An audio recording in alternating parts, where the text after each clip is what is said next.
నమస్తే, welcome to Telugu రాజ్యం. నేను మీ వెంకట గన్నవరపు. ప్రస్తుతం స్టూడియోలో ఉన్నారు ప్రముఖ లాయర్ బాలాగారిని అడిగి మరిన్ని విషయాలు తెలుసుకుందాం. బాలాగారు నమస్తే అండి. నమస్తే. ఎలా చూడొచ్చు, ఏపీ రాజకీయాల్లో చిన్న చిన్న సందర్భాలైనా కూడా చాలా రచ్చకు దారితీస్తున్న సందర్భం. ముఖ్యంగా కూటమిలో ఏదైతే అసెంబ్లీలో మనం జరిగిందో, బీజేపీ ఎమ్మెల్యే కామినేని శ్రీనివాస్ మాట్లాడిన దానికి కోడ్ చేస్తూ బాలకృష్ణ రియాక్ట్ అవ్వటం, దాని మీద ఇటు చిరంజీవి అభిమానులు కానీ చిరంజీవి కానీ ప్రతిస్పందన, పబ్లిక్లో కూడా రాజకీయ పార్టీలో కూడా చర్చ జరుగుతుంది. ఎలా చూడొచ్చు, మీరేం చెప్తారు? అంటే ముందుగా మనం ఒకటి గమనించాల్సిన విషయం ఏంటంటే, ఇప్పుడు ప్రస్తుత కూటమి ప్రభుత్వం ఏదైతే ఉందో, బిఫోర్ ఎలక్షన్స్ వీళ్ళు చేసిన క్యాంపెయినింగ్ అంతా ఒక బూటకం, నాటకం, అబద్ధాలు, మోసాలు, దగ, కుట్ర అనేది క్లియర్ కట్గా అర్థమైపోతుంది. ఇది ఎవరో నేను చెప్పినట్టు కాదు, ఇండైరెక్ట్లీ చెప్పకనే చిరంజీవి గారు చెప్పేశారు. ఏమని అంటే, ఇప్పుడు జగన్మోహన్ రెడ్డి, ఇప్పుడు బాలకృష్ణ ఏమన్నాడు అసెంబ్లీలో, అసలు అసెంబ్లీ వేదిక ఎందుకు, ఆ సైకో గాడు ఏదో అన్నాడు. అసలు first of all Balakrishna he's a certified person. దానికి మెంటల్లీ డిజార్డర్ అనే పర్సన్కి హీఈస్ ఎ సర్టిఫైడ్. అప్పుడు నువ్వు అప్పుడా ఇప్పుడా అని పక్కన పెట్టండి. ఇప్పుడు కోర్టులో ఎలా ఉంటుందంటే, బేసికల్గా యాంటీ ఇన్సిడెంట్స్ అంటారు. అంటే పూర్వ చరిత్ర ఏంటి, గత బ్యాక్గ్రౌండ్ ఏంటి. ఇప్పుడు వీళ్ళు అంటున్నారు కదా, క్రిమినల్ వాడు, ఇప్పుడు హోమ్ మినిస్టర్ అంటది క్రిమినల్స్ వాళ్ళు కాబట్టే కొట్టారు పోలీసు వాళ్ళు అంటారు కదా, అంటది కదా, వాళ్ళని అలా వదిలేస్తామని అంటారు కదా. ఎస్, అంటే డబ్బులుంటే క్రిమినల్ ఒకలాగా, డబ్బులు లేని క్రిమినల్ ఒకలా ఉంటారా? ఉంటారు కదా. ఎవరైనా క్రిమినల్. ఎగ్జాక్ట్లీ. సో ఇప్పుడు బాలకృష్ణ విషయంలో కూడా ఏంటంటే, గతంలో ఈయన మెంటలీ డిజార్డర్, లేదు అంటే మెంటలీ డిజార్డర్ అనే నాటకం ఎగ్జాక్ట్లీ. ఇప్పుడు అలాంటి false information, false evidence, false certification చేసిన వాళ్ళ మీద ఇప్పుడు ఛార్జెస్ తీసుకోవాలి. నేను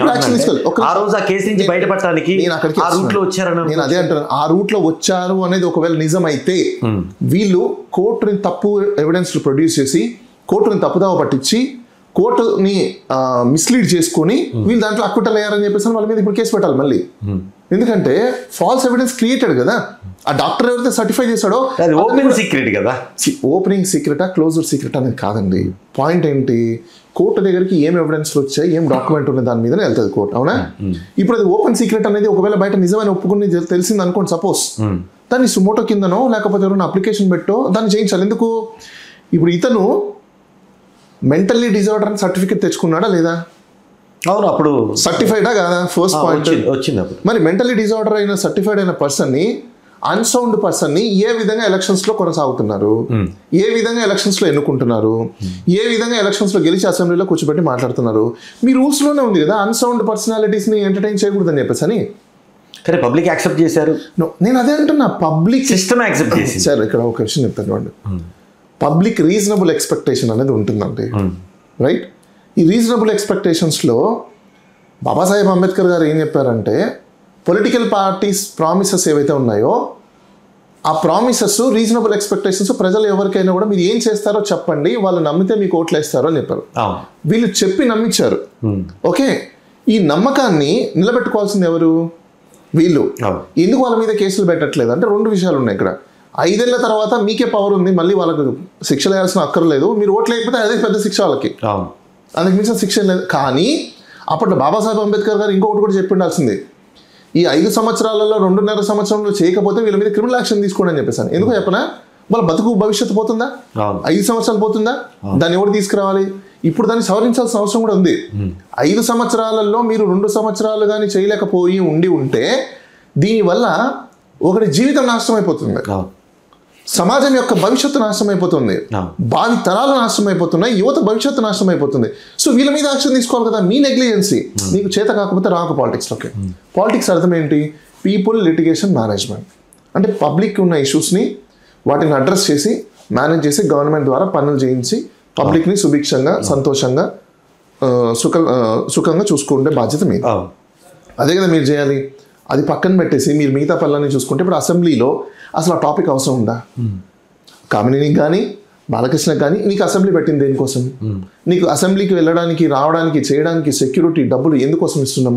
మీ ప్రైవేట్ ఆఫీస్ చూసుకోవడం కోసమా? Of course assembly is beyond jurisdictional. Okay, దానికి ఒక టెరిటరీ జ్యూరిస్డిక్షన్ అనేది లేదు కాబట్టి అది ఎగ్జామ్ ఉంటుంది. ఓకే, నువ్వు ఆడేం మాట్లాడుకున్నా speaker is a competent authority అని చెప్పేసి పార్లమెంటరీ లాంగ్వేజ్ వాడాల్సిన మీరే అన్పార్లమెంటరీ లాంగ్వేజ్, అన్పార్లమెంటరీ అఫైర్స్ మీద అక్కడ తీసుకొచ్చి కూర్చున్నప్పుడు కామన్ మ్యాన్ ఎందుకు చేయకూడదు? కానీ ఇక్కడ కామన్ మ్యాన్ ఇప్పుడు ఏమంటాడంటే, నేను చిన్న ఎగ్జాంపుల్ చెప్తాను. కామన్ మ్యాన్ ఇప్పుడు ఏమంటాడంటే, రేపు చిన్న ఎగ్జాంపుల్, ఇప్పుడు తప్పు చేసేవాడు ఏమంటాడు, అవునైనా పలానా హీరోని చేసుకున్నా, చూసాను, నేర్చుకున్నాను అని చేసాను అంటారు. వాడి మీద కేసు పెట్టాలిగా. నువ్వు సొసైటీకి గుడ్ని నేర్పించాలి, బ్యాడ్ని నేర్పించకూడదు. సో ఇక్కడ ఇప్పుడు బాలకృష్ణ చేసిన కామెంట్స్లలో చిరంజీవి గారు బయటకు వచ్చి ఎందుకు చెప్పాల్సిన పరిస్థితి వచ్చేసిందంటే, నాకు తెలిసి 2 విషయాలు ఉంటాయి. ఇప్పుడు మీరే నేనే ఉన్నాను, కామన్గా మాట్లాడుకుందాం, పెద్ద రాకెట్ సైన్స్ ఏం లేదు. ఇప్పుడు మీరు నాకు ఒక ప్రామిస్ చేస్తుంటారు, సపోజ్ నేను నీకు ఇది చేస్తాను అని చెప్పేసి అని. నేను ఆ టైంలో నేను ఎందుకు చెప్పలేదు కొన్ని విషయాలు అంటే, బికాస్ నువ్వు నాకు ప్రామిస్ చేసావు కదా, సంథింగ్ ఏదో ఇస్తాను చెప్పేసి అని. అలానే కూటమి ప్రభుత్వము బాలకృష్ణ గారు కలిసి ఉన్నారు కాబట్టి, ఇప్పుడు పవన్ కళ్యాణ్ కూడా కలిసి ఉన్నారు కాబట్టి, చిరంజీవికి ఏదైనా చేస్తామని చెప్పి వాళ్ళు ప్రామిస్ చేసి ఉండొచ్చేమో, కన్ఫర్మ్ కాదు, ఏమో అది ఫుల్ఫిల్ అవ్వలేదు కాబట్టి ఏమో ఇప్పుడు నిజాలు చెప్తున్నాడు ఆయన. అంటే ఎన్నికల హామీల్లో ఎన్నికల ముందు సభలో పవన్ కళ్యాణ్ మాట్లాడినప్పుడు చిరంజీవి ఇట్లా రెస్పాండ్ కాలేదు కాబట్టి ఎందుకు కాలేదు అయ్యారంటే అందుకని చెప్తా. ఎందుకు కాలేదు? మీరన్న యాంగిల్ ఆలోచిస్తే నాగబాబుకి ఎమ్మెల్సీ ఇచ్చారు, ఈయనకి డిప్యూటీ సీఎం ఇచ్చారు, మంచి మంచి పంచాయతీరాజ్ లాంటి పోర్ట్ఫోలియో ఇచ్చారు. ఇంకేముంటుంది చిరంజీవికి? ఒక మంత్రి పదవి, కేంద్ర మంత్రి చేసిన నాకు ఒక విషయం చెప్పండి, ఈ రోజుట్లో 1980s నుంచి ఈ రోజు వరకు so called ministers, so called MLA, so called ఈ రాష్ట్రంలో పెద్దవాళ్ళని అనుకుంటున్నారా? మీ కుటుంబాలలో ఫస్ట్ అన్నా తమ్ముళ్ళు, అక్క చెల్లెలు, బావ బామర్దులు, నాన్నలు, తల్లు, తండ్రి, పిల్లలందరూ కలిసి ఉన్నారా? లేరు కదా. ఒకటే మాట మీద లేరు కదా. రోజు గొడవలు అవే కదా మనం చూస్తున్నాం. మరి ఇళ్లలోనే లేనప్పుడు బయట ఎందుకు ఉంటారు సార్? ఇంకా అలాంటప్పుడు చిరంజీవి గారు ఎందుకు ఉండాల్సిన పరిస్థితి? ఆ రోజు ఆ సందర్భానికి ఉంటారు అంతే. ఈరోజు జరగలేదు చెప్తారు. వాళ్ళు ఐక్యమత్యంగా ఉన్నట్టే కదా. ఆ రోజు తమ్ముడు అంటే ఇంకో పాయింట్ అర్థం కావట్లేదండి. ఇప్పుడు తమ్ముడు పేకాటే ఓకే, అది వంగ తోటగడ మామ సంథింగ్ ఏదో అంటారు అక్కడక్కడే ఇక్కడెక్కడే బాగానే ఎగ్జాక్ట్లీ. ఇప్పుడు ఆ రోజు ఫుల్ఫిల్ అవ్వాల్సిన పరిస్థితి ఉంది కాబట్టి సైలెంట్ గా ఉండొచ్చు. అక్కడ సార్ ఇట్ ఈస్ డౌట్ అంటే నేనేమంటున్నా, ఇప్పుడు ఆయనకు ఒకవేళ అలాంటిది ఏదైనా జరిగిందేమో కాబట్టి ఇమీడియట్ గా రియాక్ట్ అయ్యిండొచ్చు, లేకపోతే ఏం అవసరం ఉంది రియాక్ట్ అవ్వాల్సిన అవసరం. అయితే మీరన్న దాంట్లో రియాక్షన్ లో కూడా విధానపరంగానే ఆయన తెలియజెప్పారు కానీ ఖండించలేదు. రెండవది ఆ లెటర్ చాలా సాత్వికంగా ఉంది. సార్ ఆయన ఏం చెప్పారు, మమ్మల్ని ఎక్కడే కానీ హ్యూమిలేషన్ చేయలేదు, అవమానించలేదు, కించపరచలేదు అనే అంశమే కదా అది. అంటే దాని అర్థం ఏంటి? వాళ్ళు మమ్మల్ని మంచిగా చూసుకున్నారని. అంటే ఇప్పుడు పవన్ కళ్యాణ్ అబద్ధం చెప్పినట్టే. ఆ రోజు ఎందుకు ఖండించలేదంట? నేను అక్కడికి వస్తున్నాను సార్. ఆ రోజు ఎందుకు ఖండించలేదంటే ఆ సందర్భంలో ఆ టాపిక్ వాళ్ళకి అవసరం కాబట్టి, బెనిఫిట్ వస్తుందని చెప్పుంటారు కాబట్టి సైలెంట్ అవుతారు సార్. ఇప్పుడు నేను కామన్ మ్యాన్ గా చెప్తున్నాను కదా మీకు, ఒక కామన్ మ్యాన్ కి నీకు ఏదైనా ఇస్తాను నువ్వు సైలెంట్ ఉంటారా అంటే ఏం చేస్తారు? చిరంజీవి చేస్తారు. ఏం తప్పేముంది? ఆయన పైనుంచి దిగొచ్చాడా? ఈ రోజు ఏమైనా పైనుంచి దిగొచ్చాడా? కాదు కదా. ఆయన కూడా మనిషి, ఆయనకు కూడా ఒక లైఫ్ ఉంది, ఆయనకి పిల్లలు ఉన్నారు, ఆయనకి వారసులు ఉన్నారు, ఆయనకు సమాజం ఉంది, ఆయనకు పర్సనల్ ఇంట్రెస్ట్ ఉంటుంది, ఉండకుండా పోదు కదా. ఇప్పుడు ఆయన చిరంజీవి అయినంత మాత్రాన మొత్తం ఆస్తులన్నీ దారాదత్వం చేసిస్తాను, ఆయన గాడ్ అని చెప్పి చెప్పడు కదా. ఆయనకి ఎక్స్పెక్టేషన్స్ ఉంటాయి కదా. డెఫినెట్లీ ఆయనకు డిజైర్ ఉంటుంది. ఆ డిజైర్ ఫుల్ఫిల్ కానప్పుడు ఎవరైనా బస్ట్ అవుతారు. ఇప్పుడు ఆడవాళ్ళు మగవాళ్ళందరూ కూడా మీడియాలకు ఎందుకు ఎక్కుతున్నారు? మొగుడు పిల్లలు వాళ్ళ డిజైర్ ఫుల్ఫిల్ అవ్వనప్పుడే బస్ట్ అవుతారు. డిజైర్ ఉన్నప్పుడు అది ఫుల్ఫిల్ అవుతున్నప్పుడు ఎవరైనా బస్ట్ అవుతారా? అవరు. అప్పుడు ఎందుకు చెప్పలేదు? వైసీపీ నేను అనుకోవటం, వైసీపీ ఎన్నికల ముందు కూడా అంటే పవన్ కళ్యాణ్ ని ఉద్దేశించి ఒంటరిగా రాలేరు, ఒంటరిగా గెలవలేరు అంటే కూటమి వేళ్ళు అనుకుంటున్న టైంలో వైసీపీ అంటుంది. ఇప్పుడు కూడా ఇది ఒక అవకాశంగా తీసుకొని వైసీపీ ఆసరాగా చేస్తుందా అంటే? ఏం ఆసరా? ఇప్పుడు వీళ్ళిద్దరి మధ్య క్లాషెస్ ఉన్నాయి. నేను ఒక చిన్న ఎగ్జాంపుల్ చెప్తాను మీకు. మీరు బూతులు తిట్టకుండా మీ ఇంట్లో ఉన్నప్పుడు రికార్డింగ్ మీ ఇంట్లో వాళ్ళు చేయకుండా బయట మీ వీడియో బయటకు వెళ్తుందా? వెళ్ళదు కదా. వెళ్ళదు. అంటే ఇప్పుడు ఆయన చెప్పబట్టే కదా ఇన్ఫర్మేషన్ బయటకు వచ్చింది. ఆయన ఓపెన్ గా చెప్పారు కదా. ఇప్పుడు ఫస్ట్ లేవన్నా తింది ఎవరు? కామినేని. అసలు first of all straight question నాకు కామినేని, అయ్యా నువ్వు ఒక ఎమ్మెల్యే, నేను ఒక సోషల్ ఇంజనీర్ గా మాట్లాడుతున్నా, నీకు బేసిక్ నాలెడ్జ్ లేదు. ఫస్ట్ నీకు ఇంత ఏజ్ వచ్చింది, ఒక ఎమ్మెల్యే పది చాలాసార్లు నువ్వు చేసావు, నీకు కామన్ సెన్స్ లేదా? మంత్రి కూడా చేసావు, అసెంబ్లీలో ఏం మాట్లాడాలి? నీలాంటి బుద్ధి లేని వాళ్ళందరూ వచ్చి ఈరోజు, నాలెడ్జ్ లేని వాళ్ళు వచ్చి ఈరోజు, మీ టైంలో ఉన్న రాజకీయాలు వేరు, ఈ టైంలో మీరందరూ మీలాంటి వాళ్ళ సో కాల్డ్ ఏజెడ్ ఫెలోస్ని మేము ఎన్నుకొని మాది తప్పు, మమ్మల్ని మేము కొట్టుకోవాలి. పాలిటిక్స్ లో ఏజ్ అనే ఫ్యాక్టర్ లేదు. ఎగ్జాక్ట్లీ ఉందండి అక్కడే. మీ యొక్క ఎక్స్పైరీ డేట్ అయిపోయిన మైండ్ సెట్, ఎక్స్పైరీ డేట్ అయిపోయినా మీ యొక్క ఐడియాలజీని తీసుకొచ్చి మమ్మల్ని మీద రుద్దుతున్నారు. మాకు అవసరమా? మిమ్మల్ని ఎవరు రమ్మన్నారు పాలిటిక్స్లోకి? మీరు పడుకొని నిద్రపోండి. మాలాంటి యూత్ ఎవరొకరు వస్తారు. నామినేషన్ వేసేటప్పుడు మీరు ఒక్కరే లేరు, లిస్ట్లో ఒక 20-30 మంది ఉన్నారు. ఎవరెవరు యూత్ వస్తారు, అది ఎవరికో ఓట్లు మీరు లేరనుకోండి వేరే వాళ్ళకి వేస్తారు. పబ్లిక్ ఎవరికోటికి వేయాలి కదా, పబ్లిక్ యూత్కి వేస్తారు. మీరు ఎందుకు ఇట్లాంటి ఎక్స్పైరీ అయిపోయి ఒక నిమిషం లెట్ మీ కంప్లీట్ ఎక్స్పైరీ అయిపోయిన ఐడియాలజీ వాళ్ళు వచ్చి ఈ రోజు ఆయన నీకు సంబంధించినవైనా, ప్రజలకు సంబంధించినవైనా, నియోజకవర్గానికి సంబంధించిన, రాష్ట్రానికి సంబంధించిన మాట్లాడాలి. అసలు అక్కడ ఫిల్మ్ ఇండస్ట్రీలో అవమానాలు, అప్పుడు పిలిచినారు, అప్పుడు చేయలేదు, ఇప్పుడు ఇవన్నీ అవసరమా? సినిమా ఇండస్ట్రీ ఒకటేనా రాష్ట్రానికి? సినిమా ఇండస్ట్రీ ఏంటి? ఒక ఎంటర్టైన్మెంట్ అబ్బా. డబ్బులు అలా విసిరేస్తారు, పోతారు, ఎంటర్టైన్ చేసుకుంటారు, వచ్చేస్తారు. ప్రజలకి అది ఒక ఉత్సాహకరమైన సంబంధించిన అంశము, అంత పెద్దది కాదు అది. మీరు దాన్ని ఇండస్ట్రీ ఇండస్ట్రీ ఇండస్ట్రీ అని చెప్పి ఏదో చంకలు గుద్దుకుంటున్నారు. I'm challenging mister so called ఎవరైతే ఉన్నారో, మీ ఇండస్ట్రీలో నెంబర్స్ 1 to 100 వాళ్ళు తప్ప ఇంకా ఎవరు ఇండస్ట్రీలో ఉన్నారు, ఎవరు బాగుపడ్డారు నాకు చూపించండి. ఎంతమంది దాని మీద బతుకుతున్నారో చూపించండి. అంటే వీళ్ళు చిన్న చిన్న పనులు చేసుకునే వాళ్ళు దాన్ని చూపించడం కాదు, వాళ్ళందరూ ఎంత ఎదిగారు. మీరు అన్న పాయింట్ కరెక్ట్. ఏ గవర్నమెంట్ వచ్చినా కూడా మీరు చెప్పిన ఫార్ములా ఫాలో అవట్లా. ఏమండి నేను అదే చెప్తున్నాను సార్. ఎవరైనా కానీ ప్రజలు తెలుసుకోండి. ఫస్ట్ నువ్వు 1000 రూపాయలు పెట్టాలి వెళ్ళాల్సినంత నెసెసిటీ లేదు. సినిమా అనేది ఒక ఎంటర్టైన్మెంట్ లాంటిది. 1000 రూపాయలు అతను ఎందుకు పెట్టుకుంటున్నా డబ్బులు? ఇప్పుడు ఈ డబ్బులు ఎవరికి వెళ్తున్నాయి? ప్రొడ్యూసర్ ఎవరికి ఇస్తారు సార్? నిర్మాణ వ్యయంలో అంటే వీళ్ళ దగ్గర తిరుగుతున్నాయి. ఇప్పుడు వీళ్ళు ఏమంటున్నారు, సినిమా ఇండస్ట్రీ మొత్తం బాగుపడుతుంది. ఎవడైనా అదే రా ఓపెన్ గా నేను తీసుకెళ్తాను, నేను చూపిస్తాను. సినిమా ఇండస్ట్రీ ఎక్కడే బాగుపడింది నాకు అర్థం కదా. ఇప్పటికి కూడా 500 రూపాయలకి పని చేసుకుంటున్నారు అదే సినిమా కార్యకర్తలు, అదే వర్కర్స్, సినిమా యూనియన్ వర్కర్స్ కావచ్చు. ఇంకా వాళ్ళ జీవితాలు ఇక్కడ సినిమా దాని మీద మనం మాట్లాడదాం. నేను ఎందుకు ఆ టాపిక్ నేను అక్కడికే వస్తున్నా. ఇప్పుడు ఈ కామినేని శ్రీనివాస్ ఆయన మాట్లాడాల్సిన అంశాలు ఏంటి? ప్రజలకు సంబంధించి మాట్లాడాలి. ఈ అంశాలన్నీ ఎందుకు మాట్లాడాల్సి వచ్చింది ఆయన? అంటే మీ యొక్క బుద్ధి ఎలా ఉంది, మీ ఐడియాలజీ ఎలా ఉంది, మీ ఇంటలెక్చువల్ మెంటాలిటీ ఎలా ఉంది, మీ యొక్క సైకలాజికల్ వే ఎలా ఉంది? అంటే ఇప్పుడు నువ్వు ఒకరిని సైకో అంటున్నావు అంటే బికాస్ నీకు అలాంటి మైండ్ సెట్ ఉంది. నువ్వు ఒకరిని తిడుతున్నావు అంటే నీ యొక్క ఇంటర్నల్గా నీ యొక్క సైకలాజికల్ ఇన్సైడ్ మెసేజ్ అది. అయితే ఇక్కడ ఇంకోటి చెప్తున్నా, మీరు సైకలాజికల్ డిజార్డర్స్ అయ్యి వేరే వాళ్ళని సైకలాజికల్ డిజార్డర్ అని ఎలా అంటారు? మీకు ఎలా తెలుసు వాళ్ళు సైకలాజికల్ డిజార్డర్ అని? మీకు బుద్ధి ఉందా కాస్తైనా? సైకలాజికల్ డిజార్డర్ అయినా అంటే ముందు సర్టిఫికేట్ కావాలి. సర్టిఫికేట్ ఉంటేనే సైకలాజికల్ డిజార్డర్. అది తెలియకపోతే మీరు ఎట్లా ఎమ్మెల్యేలు అయ్యారు? సైకలాజికల్ డిజార్డర్ ఉందన్న విషయము బాలకృష్ణ గారికి డాక్టర్ సర్టిఫై చేసిస్తే ఒక కేసులో అక్విటల్ కూడా అయ్యాడు. He's a certified person, uncertified కాదు. నేను చాలా సందర్భాలలో కూడా కేసులు కూడా చెప్పా, పోలీసు వాళ్ళు ప్రైమా ఫేసి ఉంది కంప్లైంట్ ఇచ్చారు కాబట్టి వాళ్ళు మానసికంగా ఒత్తిడి చెందారని కేసులు. అయ్యా మీరు కూడా తెలుసుకోండి, మానసికంగా బాధపడ్డాడంటే మానసిక యొక్క డాక్టర్ దగ్గరికి వెళ్ళి సర్టిఫికేట్ కావాలి. ఊరికనే ఎవరు ఏదో నాకు ఇప్పుడు కోపం వచ్చేసింది కాబట్టి నేను అయిపోయాను, no, that is not prima facie. So ఇక్కడ జరుగుతున్నది ఏంటి? మీరు రాజకీయాలు అక్కడ మీ యొక్క కెమెరాలు టీవీలు అన్ని చూసుకోవడం కోసం, మీకు మీరు చిట్ చాట్లు వేసుకోవడం కోసం అసెంబ్లీని క్రియేట్ చేయాలి. మీకు అలా చేత కాకపోతే, మాట్లాడానికి చేత కాకపోతే రిజైన్ చేసి దొబ్బేయండి. స్ట్రైట్గా చెప్తున్నాను. ఎవరో ఒకరు మంచి వాళ్ళు వస్తారు, నామినేషన్లు వేసుకుంటారు, వాళ్ళకు జనాలు ఓట్లు ఇస్తారు. మీరు ఉండకపోతే రాష్ట్రం బాగుపడుతుందని చెప్తున్నాను. సో కాల్డ్ ఎవరైతే ఇప్పుడు ఎమ్మెల్యేలు సీనియర్ మోస్ట్ అని అనుకుంటున్నారో, బాబు మీరు దొబ్బేయండి, మీరు వద్దు రాష్ట్రానికి, మీ వల్ల మాకు రూపాయి ఉపయోగం లేదు వద్దని చెప్తుంటే మీరు నామినేషన్ వేయడం వల్లనే సైకలాజికల్ డిజార్డర్స్ ఉన్న ఓటర్లందరూ ఏమవుతున్నారు? వేయాల్సిన పరిస్థితి వస్తుంది మీకు. అంటే ఇప్పుడు ఓట్లు వేసిన వాళ్ళందరూ సైకలాజికల్ డిజార్డర్ సార్. ఇప్పుడు నేను ఉన్నాను సార్. ఒక సమాజము ఏం కోరుకుంటుంది? బేసికల్గా మాట్లాడతాను నేను. ఇప్పుడు నేను ఏం కోరుకుంటా? నాకు లబ్ధి కావాలి, నాకు బెనిఫిట్ కావాలి, నా పిల్లలకి భవిష్యత్తు కావాలి, నా సమాజానికి నాకు కావాల్సినవన్నీ కూడా నేను కష్టపడుతున్న దానికి బెనిఫిట్ ఉండాలి, పీస్ అండ్ ట్రంక్వాలిటీ నాకు కావాలి. అవునా? హాస్పిటల్ ప్రైవేటీకరణ, స్కూళ్ళు ప్రైవేటీకరణ, హాస్పిటళ్ళు స్కూళ్ళు అన్ని బేసిక్ నీడ్స్ అవి.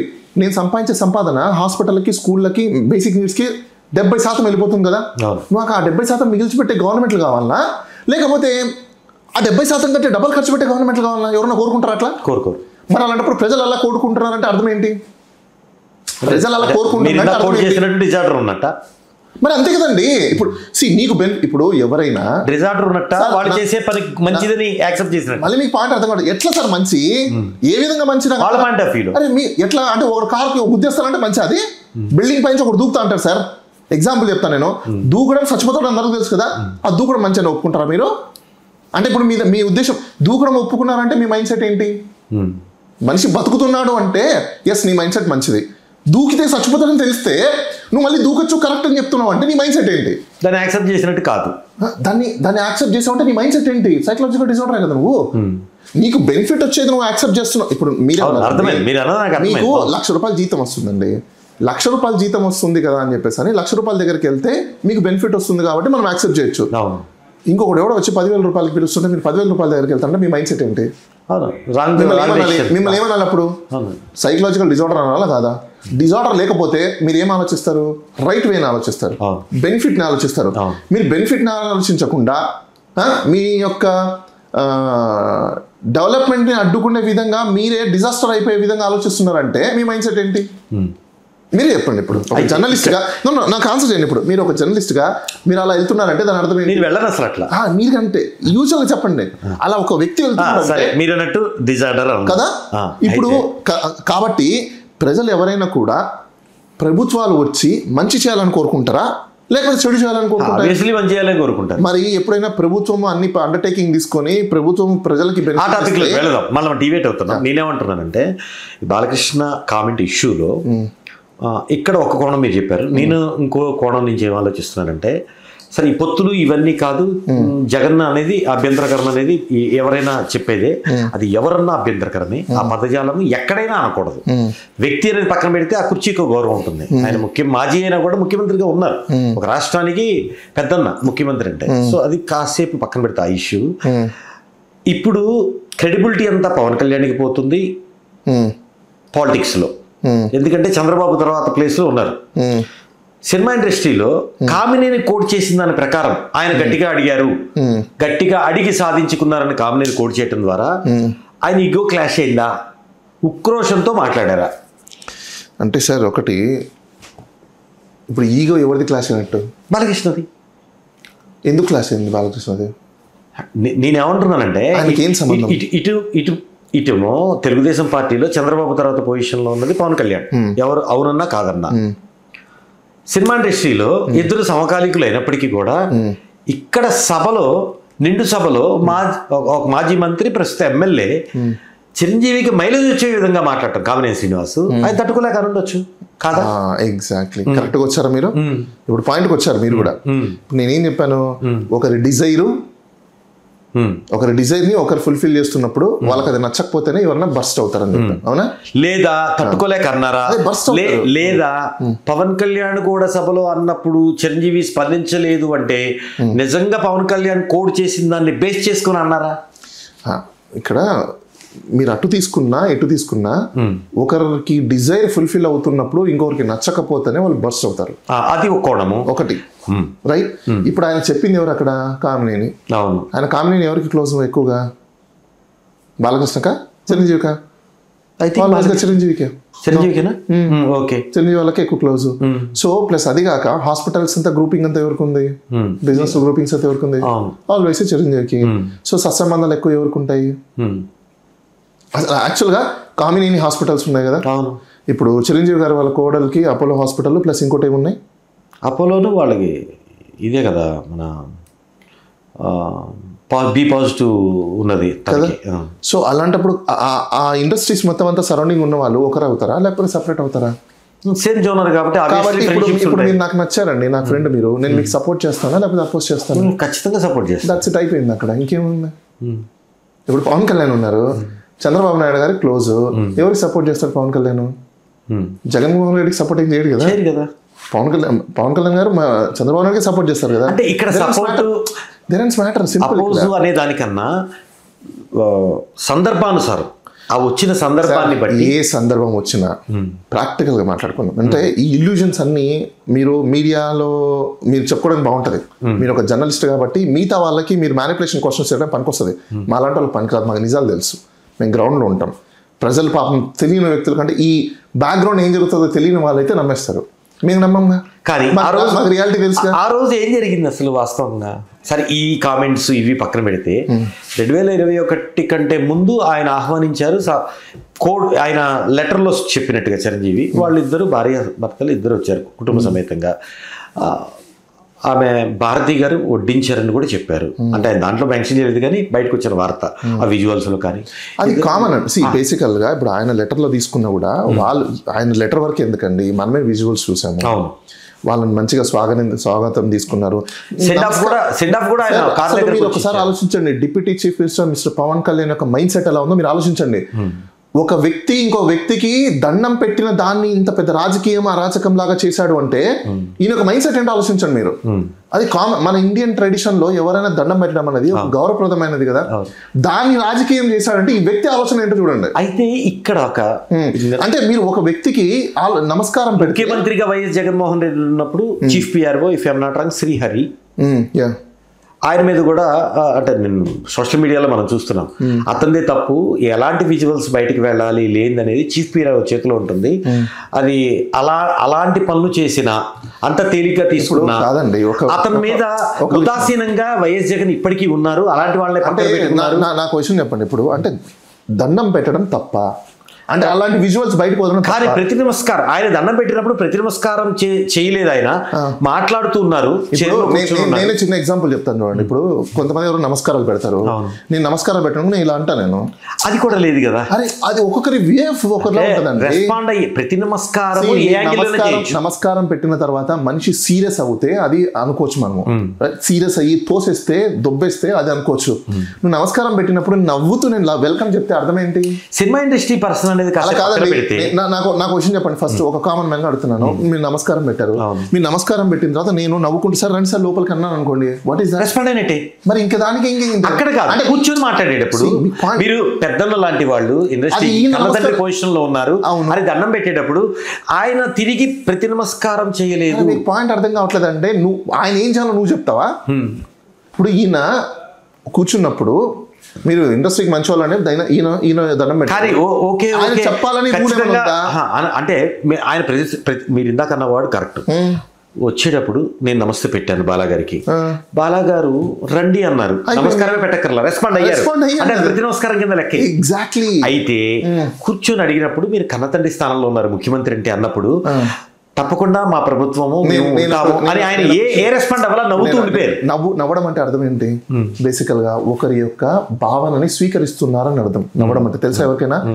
నాకు తెలిసి మన తెలుగు రాష్ట్రాలలో నవ్వు అనే పదానికి ఈ రోజు అసలు వాల్యూ లేకుండా పోయింది. ఎవరైనా చూసారా మీరు? మీ పొద్దున్నే లేస్తే బయటికి వెళ్ళండి, ఒక్కడిని చూపించండి నాకు నవ్వుతున్నది. మన యొక్క సొసైటీ యొక్క ఆబ్జెక్ట్ ఏంటండి? పీస్ అండ్ ట్రంక్వాలిటీ కదా. ఈ రోజు ఎవరి లైఫ్ లో అయినా సో కాల్డ్ ఎవడైనా కానీ కోట్లు సంపాదించుకున్నాడు కానీ నవ్వుతూ ఒక్క రోజున ఒక్కడైనా మీకు కనిపించారు. ఒక పాయింట్ అడుగుతా, మీరు లాయర్ కాబట్టి పాలిటిక్స్ మీద మీకు గ్రిప్ ఉంది కాబట్టి ఎలక్షన్ల ముందు ఇదే పాయింట్ ఆఫ్ వ్యూలో కూటమి ప్రభుత్వం, కూటమిలో ఉన్న పార్టీలు బహిరంగ సభల్లో వేదికగా చేసుకుని మాట్లాడినప్పుడు ఒక్క ఆయన ఖండన కూడా ఎందుకు ఇవ్వలేదు? నేను అదే చెప్తున్నాను కదా, ఎందుకు ఖండన ఇవ్వరు అంటే ఇప్పుడు అక్కడ డిజైర్స్ అనేది ఉంటాయి. ఎందుకు ఇప్పుడు ఆ రోజు ఆయన ఖండన చేశాడు అనుకోండి, బెనిఫిట్ ఎవరికి బెనిఫిట్ అవుతుంది? పవన్ కళ్యాణ్ గారికి అవ్వదు, జగన్మోహన్ రెడ్డికి అవుతుంది. అలాంటప్పుడు ఎందుకు చెప్తాడు ఆయన? ఆయన మీద మచ్చపడ్డది. మీకు పాయింట్ అర్థం కావట్లేదండి. ఆ రోజు ఆయన ఎందుకు చెప్తాడు? చిరంజీవి అట్లా నేను జగన్మోహన్ రెడ్డి ఎందుకు ఖండించలేదండి నేనే మీకు అదే చెప్తున్నాను. ఇక్కడ జగన్మోహన్ రెడ్డి గారు ఎందుకు ఖండించలేదు అంటే ఆయన ఐడియాలజీ ఒకటి ఉంటుంది. ఏంటి? ఇప్పుడు ఆయన పాయింట్, ఆయన ఒక వర్షన్ ఏంది? బేసికల్ గా నాకు పైన దేవుడు ఉన్నాడు, ప్రజలు నాకు ఓట్లేస్తే ప్రజలు నమ్మితే నేను గెలుస్తాననే భావన అయింది. ఇలాంటి సో కాల్డ్ మిర్చి మసాలా రూమర్స్ అన్నిటి గురించి పట్టించుకుంటూ కూర్చుంటే టైం వేస్ట్ లేకపోతే ఇంకేంటి? చారిత్రాత్మక తప్పిదం లేదా? దానివల్ల ఎలక్షన్స్ లో నష్టంలో ఈ పార్ట్ భాగంగా నేను ఒక క్వశ్చన్ చెప్తాను. ఎలక్షన్స్ అనేది ఒకరికి నష్టం, ఒకరికి లాభం. ఒకరికి లాభం, ఎవరికి జీవితకాలపు నష్టం అనేది డిసైడ్ చేసుకోవాల్సింది ఎవరు? ప్రజలు. రైట్? ప్రజలు ఇంటి దగ్గరికి సచివాలయాన్ని తీసుకొచ్చి బెనిఫిట్స్ని ఇచ్చిన వ్యక్తులను వద్దు అని కోరుకున్నారు జనాలు అన్నప్పుడు వాళ్ళు ఇంకోటి ఏదో కోరుకుంటున్నారు అనుకున్నారు, దానికోసం ఓట్లేశారు. ఇప్పుడు నెక్స్ట్ వచ్చే ఎలక్షన్స్లో ఎవరికి ఓటేస్తారని మనం వెయిట్ చేసి చూడాల్సిందే. ఎందుకంటే దానివల్ల ఇప్పుడు గెలిస్తేనే లాభం పొందినట్టు కాదు, సమ్ టైమ్స్ గెలవకపోయినా లాభం పొందినట్టే. ఇప్పుడు గెలవకపోవడం వల్ల ఇప్పుడు వాస్తవంగా చెప్పాలంటే నాకు తెలిసి మా తాతల కాలం నుంచి కూడా, ఇండిపెండెన్స్ వచ్చిన దగ్గర నుంచి కూడా చెప్పుకోవడానికి, చదువుకోవడానికి పుస్తకాలలో చూసామే తప్ప real time governance door delivery system అనేది మనం ఎప్పుడైనా చూసామా? మీరేమైనా చూసారా? ఈ రోజు ఇప్పుడు కూడా తీసుకోండి, ఈ ప్రెసెంట్ గవర్నెన్స్ లో కూడా ఒక సివిల్ సర్టిఫికేట్ ఏమైనా తీసుకోవాలంటే ఈ రోజుల్లో వీఆర్ సఫరింగ్, పిల్లలు సఫరింగ్. బాలగారు, ఓవరాల్ ఇష్యూలో బాలకృష్ణ చేసిన కామెంట్ ఇష్యూలో ఎవరికి లాభం జరిగింది, ఎవరికి నష్టం జరిగిందంటే మీరు ఏం చెప్తారు? ఇక్కడ నష్ట లాభాలు పోల్చుకునే దానికంటే ప్రజలకు నిజాలు తెలిసాయని అనుకోవచ్చు మనం. ఎందుకంటే ఇన్ని రోజులు వీళ్ళు నిజం చెప్తున్నారా అబద్ధం చెప్తున్నారా అనే దానికి ప్రజల్లో ఒక డైలమా ఉంది. ఆ డైలమా తెర మొత్తం ఈరోజు తొలగిపోయింది, పటాపంచలు అయిపోయింది. నిజం ఎప్పటికీ దాగదో ఏదో ఒక రోజు బయటకు వస్తుంది అన్నది ఇది ఒక నిదర్శనం. ఎందుకు నిదర్శనం అంటున్నానంటే ఆ రోజు దుమ్మెత్తిపోశారు, అబద్ధాలు చెప్పారు, లేనిపోని కథలని అల్లారు. ఈరోజు క్రెడబిలిటీ ఎవరికి ఉంది ఎవరికి లేదు అనే దానికి ఈరోజు ఇది ఒక నిదర్శనమైన అవకాశం నేను అంటాను. ఎందుకంటే క్రెడబిలిటీ లేని వాళ్ళు చేసే కామెంట్స్కి ఈరోజు ఎవరు నష్టపోయారంటే రాష్ట్ర ప్రభుత్వం నష్టపోయింది, రాష్ట్ర ప్రభుత్వం ఉన్న ప్రజలు నష్టపోయారు. ఎందుకు అంటున్నానంటే ఆ రోజు అబద్ధాలు చెప్పింది ఎవరు? ఇదే పవన్ కళ్యాణ్. ఈరోజు పవన్ కళ్యాణ్ మాటలన్నీ అబద్ధాలు అనేది రుజువు అయిపోయా. పవన్ కళ్యాణ్ చెప్పేది ప్రతి ఒక్కటి అబద్ధం అనడానికి ఇది ఒక నిదర్శనం. పవన్ కళ్యాణ్ మాట్లాడడానికి ఏదానికి క్రెడబిలిటీ ఉండదు అన్నదానికి ఇది ఒక నిదర్శనం. పవన్ కళ్యాణ్ చేసేవన్నీ కూడా తన సొంత లాభానికి, తన సొంత విజయానికి, తన సొంతంగా బెనిఫిట్ పొందడానికి చేస్తాడు అన్నదానికి ఇది ఒక నిదర్శనం. క్లియర్ కట్గా అర్థమైపోతుంది. ఎందుకంటే పవన్ కళ్యాణ్ కదా ఆ రోజు ఊగిపోయి రెచ్చిపోయి ఈరోజు ఏమైపోయింది మరి? నువ్వు నీ అన్నని అంటున్నప్పుడు ఈరోజు పడుకొని నిద్రపోతున్నావా? హలో, తెలుగు రాజ్యం ఛానల్ చూస్తున్నారా? సామాజిక రాజకీయ జీవన చిత్రణే తెలుగు రాజ్యం. అతిశయోక్తులు అసత్యాలు ఉండవు. రాజకీయ కోణం కాదు, ప్రజా కోణమే కొలబద్ద. తెలుగు రాజ్యం వీక్షణ మీ ఉత్తమ అభిరుచికి నిదర్శనం.